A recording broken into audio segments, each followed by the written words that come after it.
제2절 도란 무엇인가? 1. 도의 정의. 인생은 어디서 와서 어디로 가는가? 인생을 살아가면서 흔히 하는 질문이지만 속 시원한 대답이 없어서 그냥 문제로만 남겨둔 채 살아가기 일쑤이다. 인생의 참된 의미를 찾고자 하면 더 큰 미궁 속에 빠져드는 것이 어쩔 수 없는 현실이다. 그래서 적지 않은 사람들이 인생을 가리켜 일장춘몽이라 하며 허탈한 가슴을 달래보기도 한다. 정말로 인생이란 한바탕의 꿈에 지나지 않을까? 짧디 짧은 인생살이지만 과거를 되돌아보면 마치 영화 속 한 장면처럼 아득하게만 느껴진다. 그리고 오늘날의 이 시점, 하루하루가 햇볕에 부서지는 아침 이슬처럼 덧없이 꺼져만 가고 있다. 그리고 머지않은 미래에 쓸쓸히 죽음이라는 종착역에 도달할 것이고 숱한 인생의 사연들은 꿈결처럼 사라지고 텅 빈 허공만 홀로 남게 될 것이다. 염기염멸이 위지생사라고 한 생각이 일어나고 꺼지는 것이 곧 태어남과 죽음이든가 당처생 당처멸이라고 제자리에서 일어났다 꺼졌다는 것이 인생살이든가. 인생은 오는 것도 없고 가는 것도 없다. 그저 공 속에서 꿈을 꾸고 있는 것이 고해 중생의 가련한 모습이다. 사실 중생이 된 것은 별다른 원인 때문이 아니다. 그건 세상 만사를 유로 보기 때문에 오는 필연적 결과이다. 유로 보기에 피하의 분별이 생기면서 피조물로 전락한 것이다. 유는 그 속성상 그것을 태동하게 한 모태가 있게 되고 그런 까닭에 유는 예외 없이 피조물이다. 어느 무엇에 의해 생겨난 것은 소멸될 수밖에 없다. 그래서 중생들은 생로병사의 수레바퀴에 얽혀 기나긴 고해의 늪에서 허덕이고 있는 것이다. 유의 자의를 보면 손, 수 더하기 달 월로 물에 비친 달을 손으로 잡으려 한다는 뜻이다. 우리가 눈에 보고 느끼는 모든 유의 실상은 물에 비친 달과 같다. 그래서 유를 정확히 표현하고자 환자를 붙여 환유라 한다. 있는 것처럼 보이지만 실제는 있지 않다는 뜻이다. 얼핏 보면 모순된 말 같지만 그 의미를 여러 번 곱씹어 볼 필요가 있다. 환유가 성립되려면 유여서도 안 되고 무여서도 안 된다.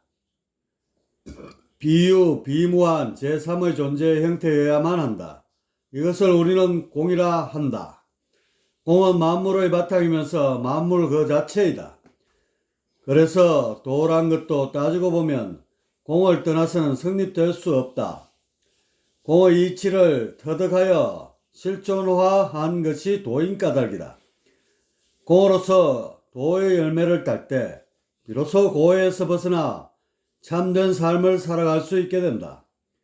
그런 삶을 불교에서는 열반이라 한다. 세상은 잠시도 머물지 않고 변해간다.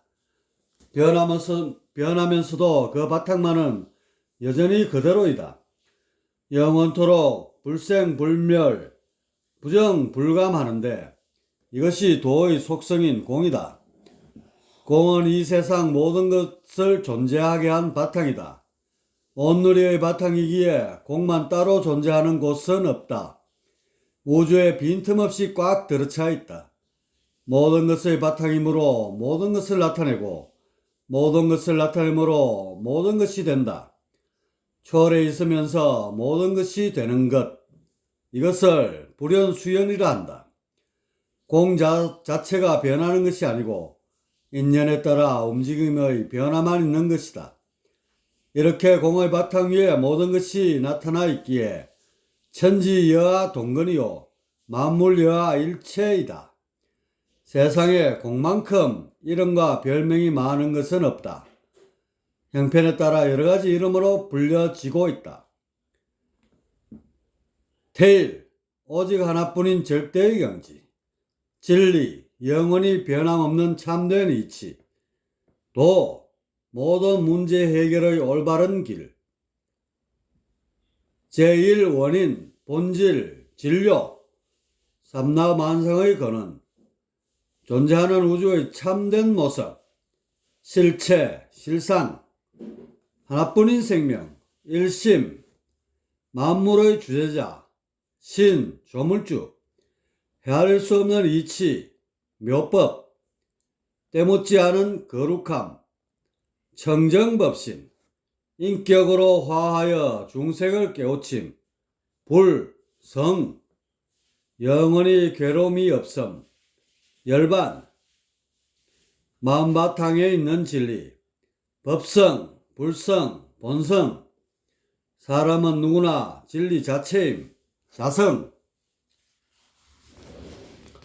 참되고 한결같은 진리, 진여, 있는 그대로 비추는 거울과 같음, 해인, 깨어서 영존하는 본성, 각성, 이외에도 열애장, 법성계, 청정심, 적정자, 정멸, 원각, 무면목자 등등 헤아릴 수 없이 많은 이름들이 있다. 공은 본래 모양도 이름도 없다. 인연에 따라 여러 모양으로 나타나 우주를 이루고 형편에 따라 여러 이름으로 불릴 뿐이다. 이때 공의 이름에 집착하면 분별이 되고 공에 매여 살아가면 중생이 된다. 분별에 매여 살아가면 중생이 된다. 따라서 중생에서 벗어나기 위해서는 본래 모양도 이름도 없는 공을 알아야 한다. 공을 깨달아 공화되는 것, 이것이 도이다. 공을 떠나서 도란 것은 있을 수가 없다. 도의 자의를 보면 머리수 더하기 걸어갈 착으로 머리 위를 향해 걸어간다는 뜻이다. 여기서 머리 위는 하늘이며 하늘은 곧 공이다.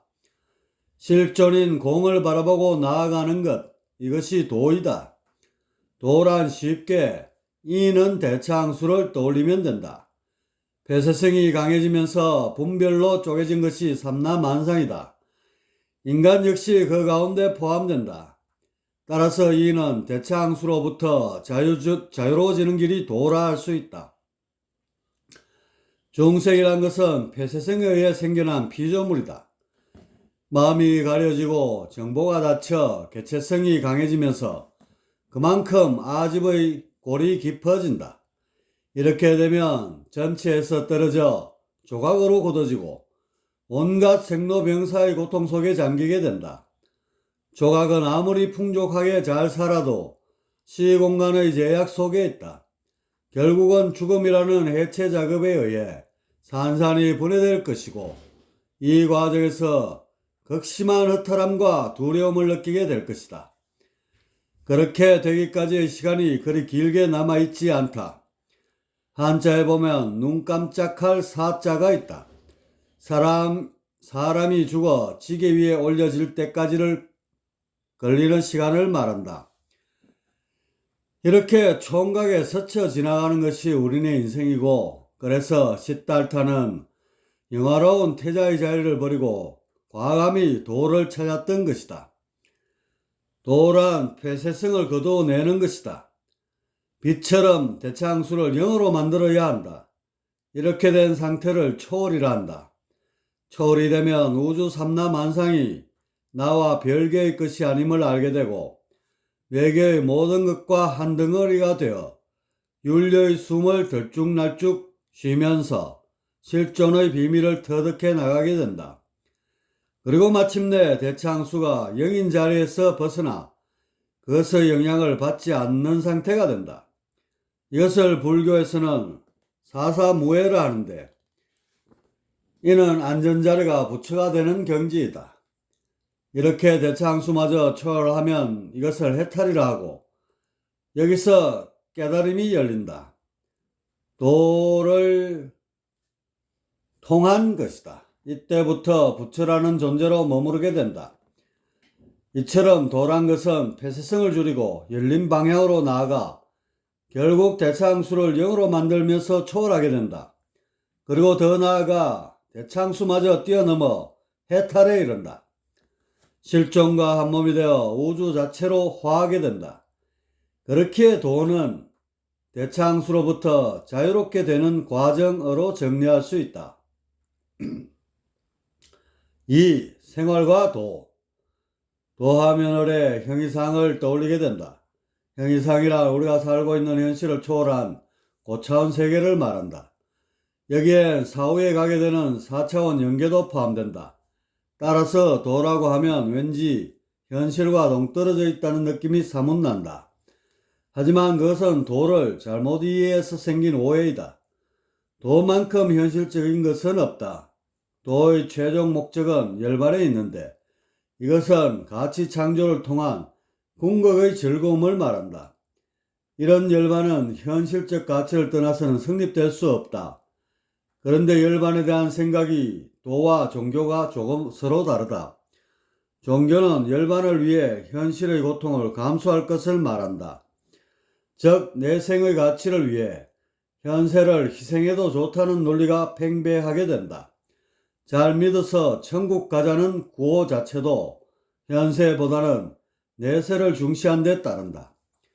이생에 선업을 쌓아 내생에 복락을 누리자는 불교의 구호 역시 같은 맥락이다. 그런데 도에서는 정반대로 얘기한다. 도는 현세의 연장을 내세로 보기에 연장을 내세로 보기에 현세와 단절된 내세는 몽상조차 할 수 없다. 도는 현세에서의 가치가 내세로 흘러가게끔 한다. 여기서 도 닦는 재미가 물씬 풍겨 나온다. 천하사 불고가사란 마을이 있다. 사이비들이 흔히 입에 달고 사는 말인데 그들은 천하사를 하기 위해서는 소소한 가정사에 연연해서는 안 된다는 말로 풀이한다. 결국 도를 위해 가정을 포기하라는 말로 비약되어 커다란 사회 문제를 야기하게 된다. 그런데 이 말의 원뜻은 결코 그런 것이 아니다. 천하사를 하려는데 가정이 평화롭지 못하면 계속해서 신경 쓰일 것이다. 따라서 천하사를 하려는 자는 필히 가정을 먼저 평화롭게 하여 신경씀이 없게 해야 한다는 뜻이다. 수신제가 치국평천하와 같은 맥락이다. 구도자는 하루하루 어떻게 하면 가치있고 보람있게 생활할지를 궁구하고 실천한다. 그래서 늘상 즐거움과 행복함이 삶에 묻어나온다. 바람이 불고 물이 흐르듯 순리에 따라 살면서 존재의 가치를 만끽하는 삶. 그래서 이런 삶을 일러 풍류라 하기도 한다. 예로부터 내려오는 우리 결의의 도를 풍류도라 부른 이유가 여기에 있다. 풍류를 누리면서 즐겁게 사는 삶 속에 도가 녹아 있다. 그렇다면 왜 도는 현실을 그토록 중시하는가? 현실을 희생하고 내세를 바라보는 관점엔 대창수가 무겁게 깔려 있다. 이는 의식이 한쪽으로 쏠려 있는 것이고 이런 치우친 의식에선 올곧은 도의 모습을 찾을 수 없다. 도가 현실을 중시하는 것은 그 자체로 대창수로부터 자유로워지기 때문이다. 천국, 극락, 구원, 구세, 개벽, 종말 같은 개념들에 집중하면 대창수가 높아진다. 마찬가지로 내세의 가치를 추구하는 것도 이런 저항값에 포함된다. 따라서 도는 자연히 이런 굴레들의 역행에서 흐르게 되고 이때 저절로 현실과 어우러지게 된다. 그렇다면 좀 더 구체적으로 도를 어떻게 해야 잘 닦을 수 있을까? 스님네들처럼 산속에 들어앉아 수행삼매에 몰두해보면 어떨까? 아니면 신앙인들처럼 순수한 마음으로 회개의 기도를 올려보는 것도 좋지 않을까? 사람마다 타고난 성격과 주어진 환경이 달라 한마디로 어떻게 하라고 단정하기란 쉽지 않다. 다만 산속에서 도를 닦는 것보다는 현실적 삶이 보다 유리하다는 점은 말할 수 있다. 또한 종교적 굴레에 갇혀 회개하는 것보다 제정신을 똑바로 가지고 꿋꿋하게 수행해 나가는 편이 좋다는 점도 화근할 수 있다. 대차 항수를 화두로 떠올려 보라. 이것에 초연해지면서 힘이 하나마 도의 윤곽이 잡히게 된다. 그렇게 대차 항수의 공격이 가열찰수록 오히려 도를 닦을 수 있는 환경은 좋아진다. 왜냐? 적당한 테스트는 내공의 단련과 실전의 힘을 배가시키기 때문이다. 그 어떤 대차항수의 공격도 없는 산 속에서 홀로 마음 편히 거한다면 그만큼 도의 흐름은 더뎌진다. 도는 마음 편한 데서 오는 것이 아니라 불편한 마음에 초연해지는 데서 자라나는 까닭이다. 그래서 도는 대차항수와 난립하는 속세에서 더 빨리 연결게 된다.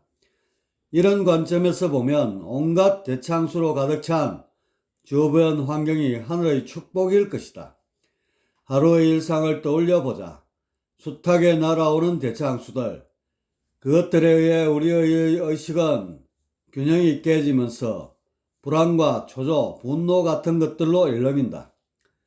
이것들을 애써 참으려 하지만 가슴 속에 일어나는 칼날 같은 분기는 어김없이 고통을 쥐어짠다.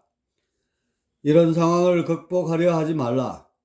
그냥 초연히 바라보며 대차항수의 공격을 느끼라.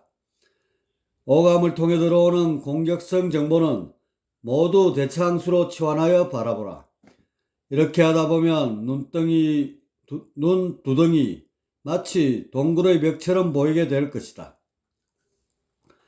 동굴 속에서 외계의 세상을 바라보는 것 같은 느낌이 들면 이런 상태를 심식광구라 한다. 호흡을 깊고 고르게 하면서 정보가 들어오는 입구에 생각을 붙들어 맨다는 뜻이다. 불도의 법방인 윗바사나가 바로 이것이다. 3. 판밖의 도. 도에 이르기 위해서는 어떻게 해야 하는가? 그 길이 매우 길고 모호하지만 분명한 것은 판 밖으로 나와야 한다는 것이다. 판이란 인간의 영혼을 얽매는 모든 인자들을 총칭한다. 과학적으로 말하면 대차항수를 증가시키는 요인이다. 판 밖의 길은 초월과 해탈로 이어지고 그렇기에 이것만 잘 보고 나아가도 어긋나지 않게 도의 길을 걸어갈 수 있다. 걷고 또 걷다 보면 필히 깨달음의 피안으로 넘어서게 될 것이다. 한자에 보면 깎을 완자가 있다. 완전할 완자 더하기 칼 도자로 완전에 이르기 위해서는 모난 것들을 칼로 깎아 둥그레져야 한다는 뜻이다. 여기서 모난 것들이 바로 대차항수라는 굴레들이다. 이런 폐쇄적 굴레는 영혼의 자물쇠가 되어 인간의 삶을 피폐하게 한다. 그래서 영혼을 해방시킬 열쇠가 필요하다. 잠기고 얽힌 중생의 마음을 푸는 열쇠, 이것이 바로 공이다. 열쇠에 해당하는 한자어로 풀해자가 있다. 해란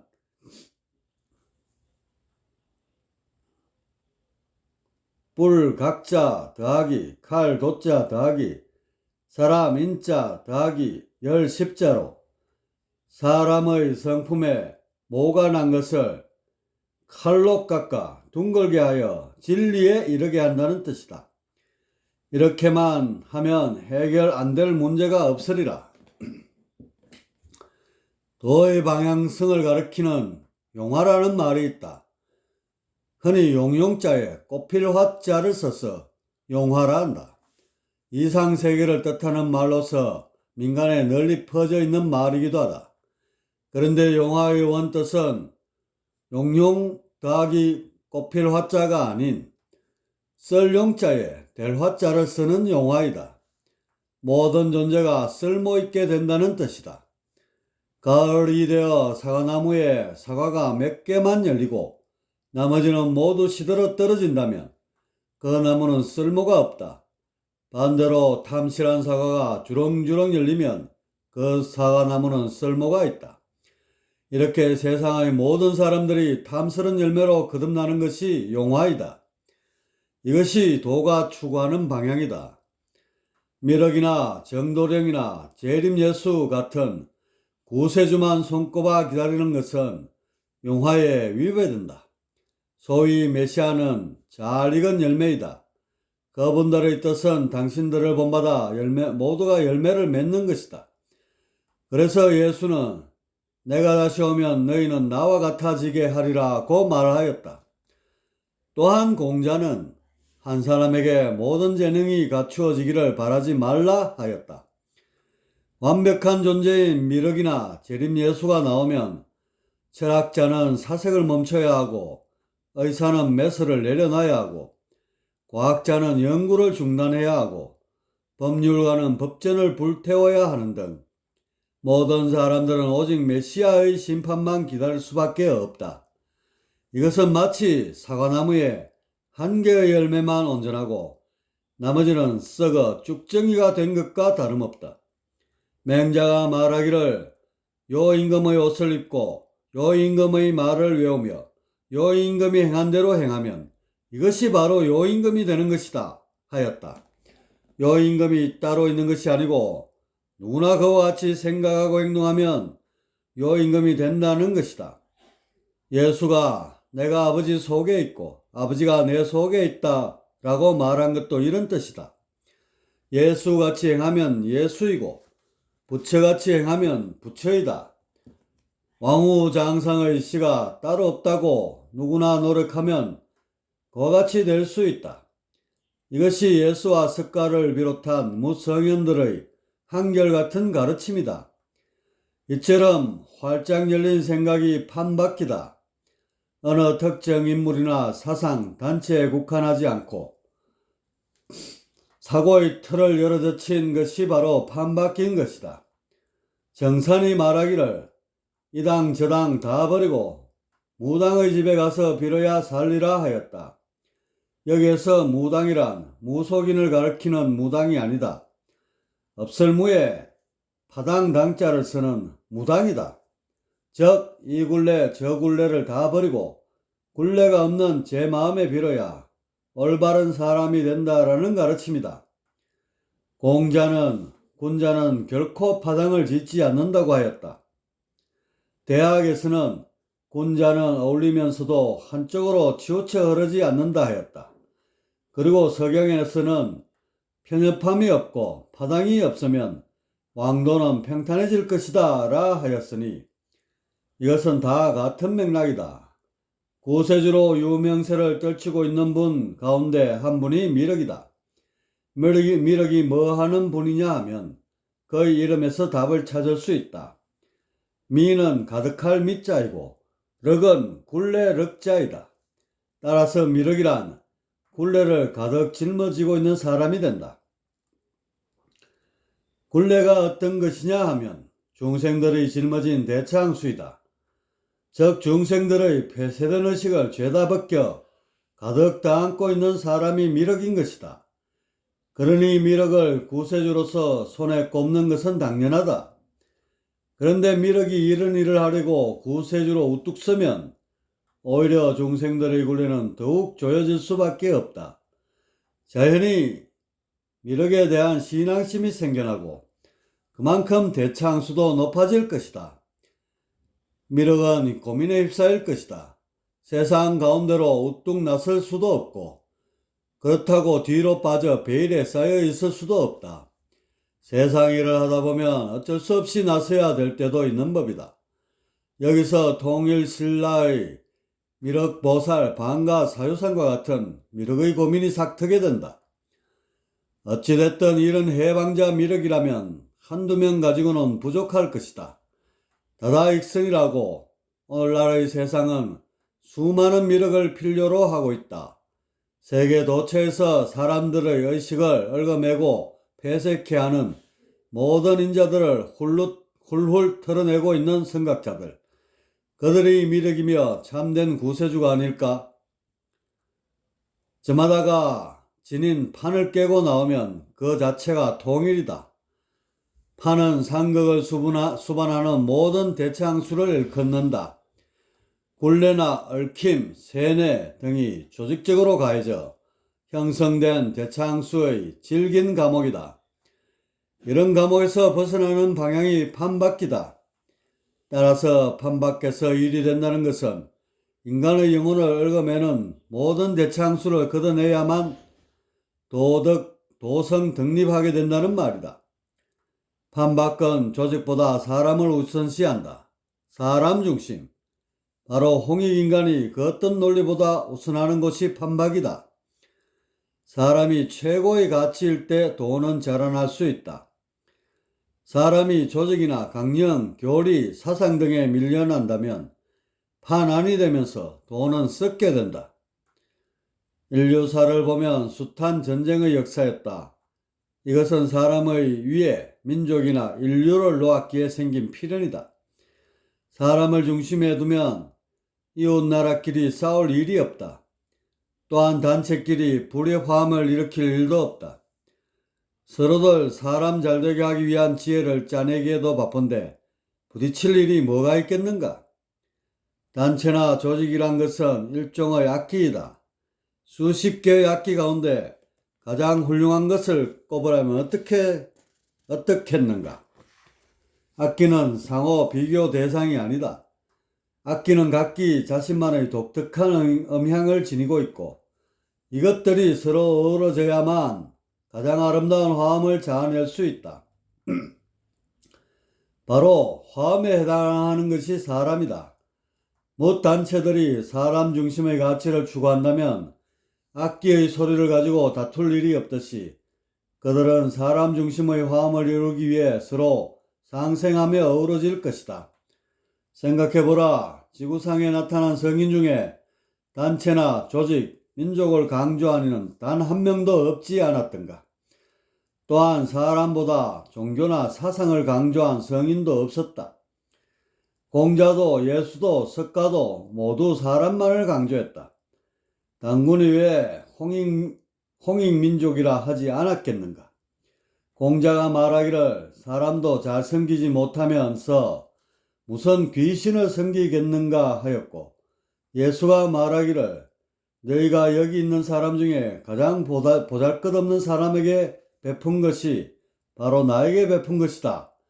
그런 사람을 도와주지 않는 것은 곧 나에게 해주지 않은 것이다 하였다. 동학의 최재우는 사람이 하늘이다 라고 하였고, 강정사는 더 나아가 사람이 하느님이다 라고까지 하였다. 이렇게 사람을 위하고 사랑하는 것이 하느님을 바르게 사랑하는 것이다. 사람을 섬기는 것이 바른 민족주의이며 사람을 떠받드는 것이 바른 종교이다. 사람을 중심에 놓으면 나와 너의 대립이 줄어들어 우리라는 그런 공동체의식이 싹튼다. 뭐가 없어져 둥글둥글해지면 사람끼리 서로 사랑하게 되고 여기서 새하늘 새 땅이 개벽되는 것이다. 사람보다 조직이나 단체, 민족, 종교 등등을 더 사랑하는 자는 당군이나 예수나 석가나 공자 등의 성인에 합당하지 않다. 이것이 바로 예로부터 일이관지해온 무성형의 가르침이다. 이제 사회는 빠른 속도로 개방을 향해 흘러가고 있다. 국가도 기업도 조직이 오픈되지 않으면 시대의 변화에 적응할 수 없다. 사람도 마찬가지이다. 편협하고 갇힌 생각의 틀로서는 오늘날의 세상에서 제대로 살아갈 수 없다. 이제 오랜 세뇌의 판 안에서 떨쳐나와 판 밖의 자유를 향유해야 할 때이다. 판 밖의 문명, 그것은 인간 개개인의 가치를 정대하고 인류의 번영과 평화를 이끄는 지남차가 되어줄 것이다.